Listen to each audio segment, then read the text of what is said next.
Hello friends, मैं हूं professor are Agarwal और आप देख रहे हैं मेरा चैनल पेन पेपर एजुकेशन। दोस्तों, हमेशा मेरी कोशिश ये रहती है कि मैं आपको प्रश्न के हिसाब से आंसर दूं।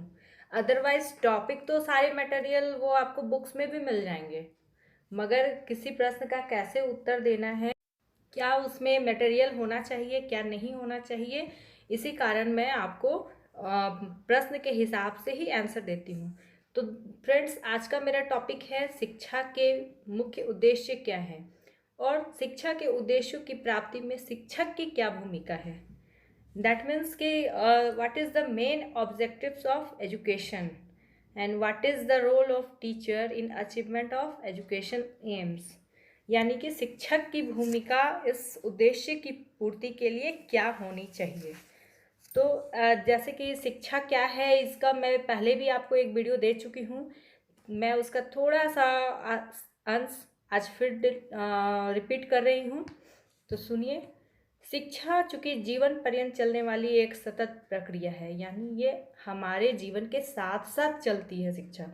यानी हम जन्म से लेकर मृत्यु तक कुछ न कुछ सीखते हैं, जो मानव जीवन के सभी विकासात्मक पहलू एवं क्रियाशीलों के अनुरूप को प्रभावित करती है। यानी हम जो भी डेवलप करते हैं वो शिक्षा के थ्रू करते हैं, और जो भी वर्क करते हैं उस शिक्षा उस ज्ञान के जरिए ही करते हैं।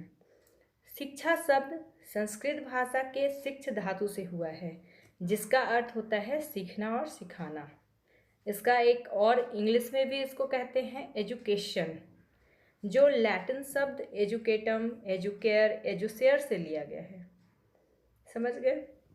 तो अब हम आगे देखेंगे कि शिक्षा की परिभाषा क्या है। तो बहुत सारे शिक्षा शास्त्रियों ने इसकी अपनी अपनी परिभाषा दी है। तो आज हम देखेंगे कि प्लेटो ने क्या परिभाषा दी है। प्लेटो के अकॉर्डिंग क्या है? Education is the process of physical, mental and intellectual development. यानी कि शिक्षा वह प्रोसेस है, वह तरीका है जो हमारे शारीरिक, मानसिक एवं आध्यात्मिक विकास करता है। अब हम देखेंगे अरिस्टोटल ने क्या कहा है, यानी अरस्तु ने क्या परिभाषा दी है। उनके according education is the creation of sound mind in a sound body. यानी एजुकेशन क्या करता है, वो एक शुद्ध आत्मा और शुद्ध शरीर का प्रवेश कराता है। तो इस प्रकार एजुकेशन शब्द सामान्य अर्थों में अपने प्राचीन अर्थ से भिन्नता दर्शाते हुए इस बात को स्पष्ट करता है कि वास्तव में शिक्षा आत्मज्ञान को पहचानने के लिए एक साधन है। शिक्षा एक ऐसी प्रक्रिया है जिसके द्वारा बालक अपनी सांस्कृतिक विरासत से परिचित भी होता है और उसके संरक्षण में, यानी उसको जमा करके रखने में अपना योगदान भी देता है। तो अब आगे हम देखना चाहेंगे कि शिक्षा के मुख्य उद्देश्य क्या है, यानी कि मेन ऑब्जेक्टिव्स ऑफ एजुकेशन क्या है। तो पहला हम इसमें टॉपिक दे सकते हैं, आप भी अपने हिसाब से जो आप सोचते हैं कि शिक्षा का उद्देश्य क्या है, क्या होना चाहिए, तो आप अपने हिसाब से भी टॉपिक दे सकते हैं। मेरा टॉपिक ये है, पहला जीविकोपार्जन का उद्देश्य है। यानी हमारे जो दैनिक जीवन में जो हमारी समस्या, प्रमुख समस्या क्या है, अपने आप को इस दुनिया में, इस समाज में स्थिर रखना और अपना जीविका प्राप्त करना। इस शिक्षा के निराकरण के लिए ही वह शिक्षा ग्रहण करता है। यानी जीविका का साधन बनाने के लिए, यानी हम क्या खाएंगे, पिएंगे, क्या पहनेंगे, कहाँ रहेंगे, इसके जुगाड़ के लिए भी शिक्षा की ज़रूरत होती है। और सभी प्रकार के व्यवहारिक और प्राविधिक शिक्षा जो है वो जीविकोपार्जन शिक्षा के अंदर ही आता है। जैसे लोगों की आम धारणा होती है कि शिक्षा बालकों को जीविकोपार्जन के योग्य नहीं बनाता है, वह सिर्फ किताबी ज्ञान देता है, मगर ऐसा नहीं है। जनसंख्या वृद्धि तथा समाधानों की कमी के कारण यह जनजीवन की प्रमुख समस्या अवश्य बन गई है। अदरवाइज वर्तमान में जो शैक्षिक प्रणाली है वो जीविका का साधन प्रदान अवश्य करती है। अब दूसरा हम देखेंगे टॉपिक, बौद्धिक विकास का उद्देश्य क्या है। कुछ शिक्षा शास्त्रियों के अनुसार शिक्षा का उद्देश्य अधिकतम बौद्धिक या मानसिक विकास से है, यानी मेंटल डेवलपमेंट से होता है। इसी से मनुष्य को ज्ञान की प्राप्ति भी होती है। अब अगला पॉइंट हम देना चाहेंगे शिक्षा का, पूर्ण जीवन की तैयारी, यानी कि अपने आप को इस समाज, इस देश के लिए पूरी तरह से समर्पित करने, अपने को समाज में स्थापित करने की तैयारी। कैसे? प्रसिद्ध शिक्षा शास्त्री हर्बर्ट के अनुसार शिक्षा से मनुष्य को इस योग्य बनना चाहिए कि वह पूर्ण जीवन बिता सके, यानी एक अच्छा, एक सम्मानजनक जीवन जीने के लिए शिक्षा की आवश्यकता होती है, और इस उद्देश्य को शिक्षा पूर्ण करता है। अगला पॉइंट दे देंगे संतुलित विकास। दैट मीन्स बैलेंस डेवलपमेंट, या कह सकते हैं सर्वांगीण विकास भी कर सकते हैं, ओवरऑल डेवलपमेंट। तो शिक्षा का उद्देश्य, फ्रोबेल जैसे शिक्षा शास्त्रियों के अनुसार व्यक्ति का संतुलित विकास करना अति आवश्यक है, और इसकी पूर्ति कहाँ से होती है? शिक्षा से होती है। जब तक मनुष्य शिक्षा प्राप्त नहीं करेगा, वह जस्ट एक जानवर की भांति रहेगा, जैसे बोल दिया जाए उठना है, बैठना है, सोना है, खाना है, उतना ही। लेकिन अगर वो शिक्षित होगा तो वो समझेगा कि हमारी और आवश्यकता क्या है, हमारे समाज में क्या क्या और सुविधाएं हो सकती हैं, हमारे लिए हमारी सरकार ने क्या क्या सुविधाएं प्रदान की हैं, वो सारी चीज़ एक शिक्षित व्यक्ति समझ सकता है। तो अगला पॉइंट हम देंगे नैतिकता की प्राप्ति। इसके लिए भी शिक्षा शास्त्री हर्बर्ट के विचार हैं। उनके अनुसार शिक्षा का प्रमुख उद्देश्य नैतिकता की प्राप्ति करना होता है, यानी मोरल डेवलपमेंट करना बहुत आवश्यक है। और ये शिक्षा का उद्देश्य व्यक्ति को मोरल विकास देना या नैतिक बनाना होता है। इसके अलावा एक और पॉइंट हम देंगे व्यक्तिक विकास। इस मान्यता के अनुसार समाज का निर्माण या व्यक्ति के विकास व्यक्ति के हितों की रक्षा एवं उसके कल्याण के लिए किया गया है, क्योंकि अगर व्यक्ति शिक्षित होगा तो वो अपने समाज का, एक बेहतर समाज का निर्माण कर सकेगा, समाज में फैली बुराइयों को दूर कर पाएगा, उनमें रूढ़िवादिता जो चली आ रही है उसको वो दूर करेगा, समझेगा कि कहाँ सही है कहाँ नहीं है, जहाँ वो गलत पाएगा उसको वो हटाने की कोशिश करेगा। तो इसलिए इसका एक व्यक्तिगत विकास शिक्षा का मेन उद्देश्य हो सकता है। शिक्षा के मुख्य उद्देश्यों में अगला पॉइंट हम दे सकते हैं सामाजिक उद्देश्य, यानी कि सोशल एम्स।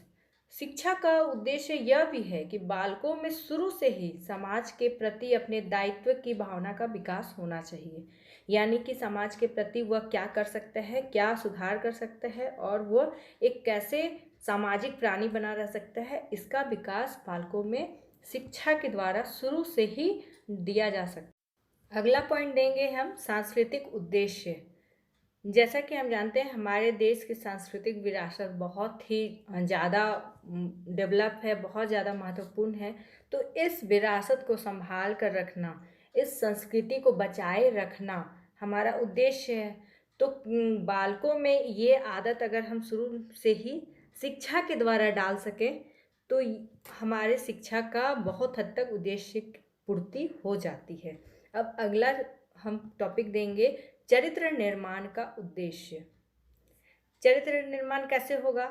शिक्षा के द्वारा बालकों में सुंदर एवं सुदृढ़ चरित्र का निर्माण करना बहुत ही आवश्यक है, ताकि वह दुनिया के किसी भी हिस्से में जाएं, उनके चरित्र पर कोई उंगली ना उठा सके।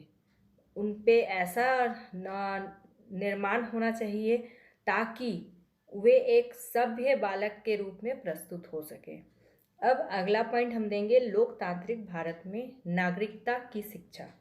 भारत चूंकि लोकतांत्रिक देश है, भारत में नागरिकता की शिक्षा प्रदान करने की नितांत आवश्यकता है, क्योंकि आज के नवोदित भारतीय समाज के नागरिकों को अटूट देश प्रेम, व्यापक सामाजिक आस्था, भावात्मक संतुलन तथा शारीरिक और मानसिक दृष्टियों से बालक बालिकाओं को स्वस्थ बनाए रखना, राजनीतिक दायित्व आदि में भी कुशल बनाना, ये शिक्षा का मुख्य उद्देश्य माना जाता है। क्योंकि जैसा कि हम जानते हैं हमारा देश डेमोक्रेटिक है और इसमें हमारे देश की जो आबादी है वो भी बहुत ही ज़्यादा है। ऐसे में अगर लोगों को आपस में प्यार और विश्वास नहीं होगा तो ये देश हमारा बिखर कर रह जाएगा। इसमें आपस में एक दूसरे में सामाजिक भावना और एक दूसरे के प्रति लगाव और एक दूसरे के प्रति सम्मान का डेवलपमेंट बहुत ही ज़रूरी है। तो इस तरह से हमारे शिक्षा के जो उद्देश्य हैं ये पाए गए हैं। लेकिन अब इन शिक्षा के उद्देश्यों की प्राप्ति में एक शिक्षक की क्या भूमिका होनी चाहिए, इसके बारे में भी हम देख लेंगे। हम जानते हैं शिक्षकों की भूमिका बहुत ही महत्वपूर्ण होती है। शिक्षक ही वो ध्रुव है जो बालकों को समाज से जोड़ता है और समाज से बालकों को जोड़ता है। तो कहने का मतलब कि वो एक धुरी है, एक रेखा है जो बालकों में सही गुण पैदा करता है।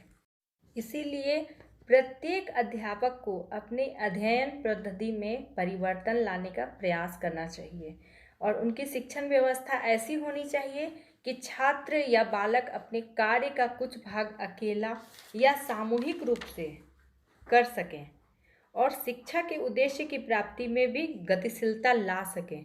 तो शिक्षा के ये उद्देश्य तो हैं ही, इसमें शिक्षक की भूमिका भी उतनी ही महत्वपूर्ण है। जैसे पॉइंट्स इसमें हम कुछ दे सकते हैं या डायरेक्ट हम लिख भी सकते हैं। जैसे पहला पॉइंट मैं देना चाहूँगी, अपनी मातृभाषा का संपूर्ण ज्ञान रखना। किसी भी क्षेत्र या किसी भी राज्य का कोई अगर शिक्षक है तो उसे अपनी मातृभाषा का संपूर्ण ज्ञान रखना चाहिए ताकि वो बच्चों से पूरी तरह से मातृभाषा के द्वारा अपनी बात समझा सके और बालकों की समस्या समझ सके, सुन सके और फिर उसका समाधान कर सके। दूसरा पॉइंट हम देंगे व्यवहारिक ज्ञान का होना। सभी शिक्षकों से यह आग्रह किया जाता है कि वो व्यवहारिक बने और बालकों में भी आपस में सही बिहेवियर करने का, व्यवहार करने का ज्ञान डेवलप करें। तीसरा पॉइंट हम देंगे भौतिक एवं सामाजिक ज्ञान की आवश्यकता। किसी भी शिक्षक को अपने आसपास के क्षेत्र में जो भी भौतिक चीज़ें हैं और जो समाज में लोग रहते हैं, सामाजिक प्राणी हैं चूँकि हम सब, तो समाज में जितने भी लोग रहते हैं उनके नेचर, उनकी प्रकृति को समझना और वही ज्ञान बालकों में डेवलप करना, ये शिक्षक की मुख्य भूमिका कहला सकती है। इसके अलावा हम एक पॉइंट देंगे शारीरिक श्रम के प्रति निष्ठा एवं उत्साह। अगर कोई शिक्षक स्वयं आलसी होगा तो वो बच्चों के प्रति उत्साह कैसे जगा सकता है। तो इसलिए शारीरिक श्रम टीचर को भी करना चाहिए और बच्चों में भी इसकी आदत डालनी चाहिए ताकि बच्चे शारीरिक रूप से भी स्वस्थ हो सके और शारीरिक वर्क करते हुए समाज के प्रति अपनी निष्ठा भी दिखा सके और उनमें उत्साह भी संपूर्ण हो। इसके अलावा अगला पॉइंट देंगे सभी प्रकार के क्रियाकलापों में सहयोगी। एक शिक्षक से यह अपेक्षा की जाती है कि वो समाज में होने वाले क्रियाकलाप हो चाहे स्कूल में होने वाले क्रियाकलाप हो, इन सभी में वो सहयोगी बने और बालकों में भी यह आदत डाले कि वो हर एक तरह के क्रियाकलापों में अपना योगदान दे, उसमें पार्टिसिपेट करें। इसके अलावा अगला पॉइंट देंगे निर्णयात्मक एवं सृजनात्मक योग्यताओं का विकास। एक शिक्षक के लिए यह बहुत ही ज़रूरी चीज़ है कि वो इंस्टेंट निर्णय ले सके किसी भी चीज़ के लिए और किसी भी चीज़ का डेवलपमेंट करने का उसमें क्षमता होना चाहिए ताकि बालकों को अगर किसी भी तरह की कोई समस्या हो तो वह उसका निर्णय तुरंत ले सके और उस समस्या का हल दे सके। इसके अलावा नई नई चीज़ों का डेवलपमेंट करे, नई नई चीज़ें बनाकर उसे दिखाकर वो बालकों में सृजनात्मक योग्यता का विकास कर सके। इसके अलावा पॉइंट अगला देंगे स्वास्थ्य एवं अन्य शारीरिक शिक्षा की जानकारी। एक शिक्षक को स्वास्थ्य के बारे में जानकारी होनी चाहिए। शारीरिक शिक्षा में क्या किया जा सकता है, यानी फिजिकल एजुकेशन किस टाइप का दिया जा सकता है बच्चों को, कैसे एक्सरसाइज, योगा वगैरह कराया जाए ताकि बच्चे स्वस्थ रह सकें और वो स्वस्थ सिर्फ शारीरिक रूप से नहीं रहेंगे बल्कि मानसिक रूप से भी स्वस्थ कैसे रहें, की जानकारी एक शिक्षक को अवश्य होनी चाहिए और यही उनके शिक्षा का उद्देश्य भी होना चाहिए। इसके अलावा हम पॉइंट देंगे सामाजिक अभिवृत्तियों एवं क्रियाकलापों में अग्रसर। एक शिक्षक को समाज में होने वाली जो भी क्रियाकलाप है, जो भी अभिवृत्तियां हैं, समाज में बहुत सारी चीज़ें होती हैं, बहुत सारे धार्मिक आयोजन किए जाते हैं, बहुत सारे सेमिनार वगैरह आयोजित किए जाते हैं। उन सभी में एक शिक्षक को सहयोगी भी बनना चाहिए और उससे जो वो सीखें वो बच्चों में भी ट्रांसफ़र करना चाहिए, बच्चों को भी बताना चाहिए। साथ ही किसी भी तरह के सोशल क्रियाकलाप में अपने बच्चों को तैयार करना चाहिए उसके लिए और पार्टिसिपेट कराना चाहिए, उसमें उनका सहयोग भी देना चाहिए। ये शिक्षक की एक भूमिका हो सकती है। इसके अलावा पॉइंट देंगे विज्ञान एवं ललित कला में भी योगदान देना। एक शिक्षक को चाहिए कि वो हमेशा विज्ञान की खोज में लगा रहे, नित्य नए नए खोज करे और साथ ही ललित कलाओं में यानी कि किसी तरह का कोई ड्राइंग हो, कोई आर्ट वाला कोई फंक्शन हो, कोई पार्टिसिपेशन हो, उसमें अपना भी योगदान दे और अपने बालकों को भी उस पर शामिल करे, उसको उस हिसाब से उसके अकॉर्डिंग शिक्षित करे। तो ये एक शिक्षक की बहुत ही महत्वपूर्ण भूमिका होगी कि एक शिक्षक किस किस तरीके से अपने शिक्षा के उद्देश्यों की पूर्ति करे और बालकों को उनके शिक्षा के उद्देश्यों में अपनी भूमिका या अपना योगदान दे सके। अब अंत में हम निष्कर्ष जरूर देंगे, चूँकि हम प्रश्न का उत्तर दे रहे हैं, हम किसी एक टॉपिक को डिस्कस करते हैं ताकि वो उसमें किस टाइप का प्रश्न आया है और हमें उसका क्या आंसर देना है। तो अंत में हम निष्कर्ष देख लेते हैं। निष्कर्ष के रूप में हम कह सकते हैं कि शिक्षा एक जीवन पर्यंत चलने वाली प्रक्रिया है, यानी जीवन भर चलते रहने वाली प्रक्रिया है, जिसके अभाव में हम मनुष्य जानवर से कम नहीं हैं। परंतु हमारे जीवन में शिक्षा की प्राप्ति जीवन का प्रमुख उद्देश्य है और इन उद्देश्यों की पूर्ति में हमारी सहायता हमारे शिक्षक भी करते हैं। अतः शिक्षकों से यह आग्रह की जाती है कि वे बालकों के लिए एक आदर्श बने, एक आइडियल बने एवं उनके शैक्षिक उद्देश्यों की पूर्ति में अपना महत्वपूर्ण योगदान भी दें।